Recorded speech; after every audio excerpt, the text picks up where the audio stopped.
ክፍል 2 የስንብት ቅጽበት። በአርባ ምንጭ ግቢ ውስጥ አብርሃምና ማህሌት የገነቡት ዓለም ትንሽ ጸጥ ያለና በፍቅር የተከበበ ነበር። ግን ያ መጠለያ በ2012 ዓመተ ምህረት መገባደጃ ላይ በውጪው ዓለም ጫጫታ ሊሰበር ጫፍ ላይ ደረሰ። የፍቅራቸው ጣፋጭ ሙዚቃ ከመቆሙ በፊት የሰሙት የመጨረሻ ማስታወቂያም እንዲህ ይላል። ከዩኒቨርሲቲው አስተዳደር የመጣውን ድንገተኛና አስቸኳይ ማስታወቂያ በዩኒቨርሲቲው የቴሌግራም ቻናል ላይ ያዩት። ማስታወቂያው እንዲህ ይላል።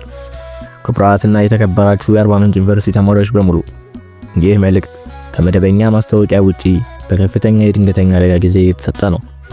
በሀገራችን ውስጥ የኮቪድ-19 ወረርሽኝ መከሰቱና የዓለም ጤና ድርጅት በዓለም አቀፍ ደረጃ ያስተላለፈው ማስጠንቀቂያ ግምት ውስጥ በማስገባት የዩኒቨርሲቲያችን ማኔጅመንት ተማሪዎችና ለመምህራን ጤና ቅድሚያ ለመስጠት ወስኗል።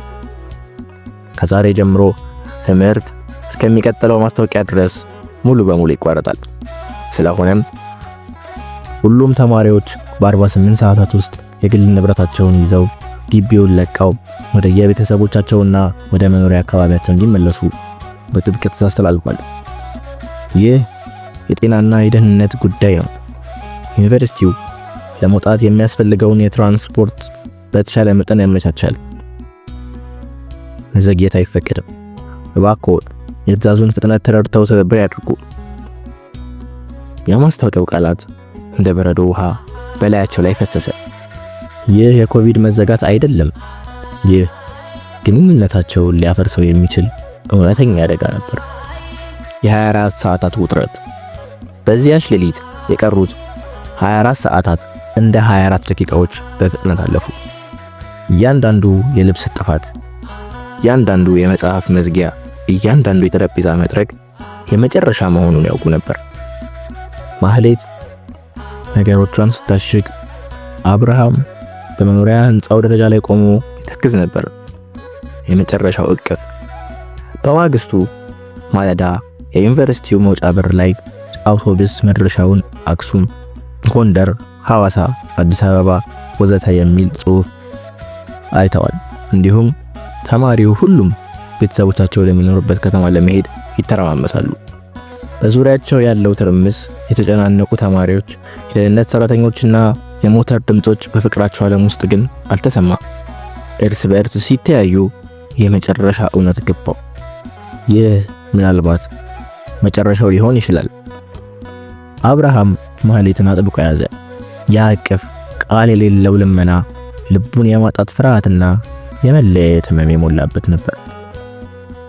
አብርሃም ጆሮዋ ላይ በሹክሹክታ ማህሌት፣ ምንም ቢሆን እኔ እጠብቅሻለሁ።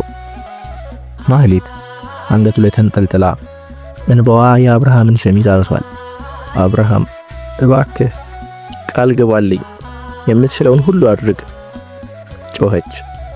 የአውቶቡሱ ረዳት የመጨረሻ ጥሪ ሲያደርግ አብርሃም ቀስ ብሎ ልቡን ከርሷ ለየ።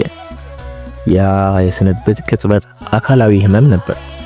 የሁለት ነፍሳት በግዳጅ መለያየት። ማህሌት በመስኮት በኩል እያየች አብርሃም እጁን አጥብቆ ወደ እርሷው ለበለበ።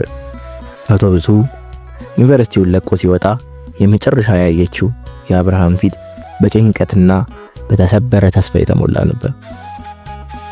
ኮቪድ-19 የአርባ ምንጩን ፍቅር በሁለት ከፈለው። ማህሌት በአክሱም፣ አብርሃም በደብረ ብርሃን። ግንኙነታቸው ተቋረጠ። መለያየታቸው ከወረርሽኙ የበለጠ አስፈሪ ሆነባቸው። ተመልካቾች፣ ኮቪድ-19 የአብርሃምንና ማህሌትን በድንገት ከለየ በኋላ በስንብት እቅፍ ተስፋን ተለዋወጡ። በሚቀጥለው ክፍል ኮቪድ መለያየታቸው በድንገት በጦርነት መፈንዳት ይቋረጣል። በስልክ መስመሮች ሙሉ በሙሉ ሲዘጉ አብርሃም ይህን አስፈሪ ዝምታ ለመስበር ያደረገው ሙከራ እናያለን። በክፍል 3 እንገናኝ። ሰላም ቆዩን።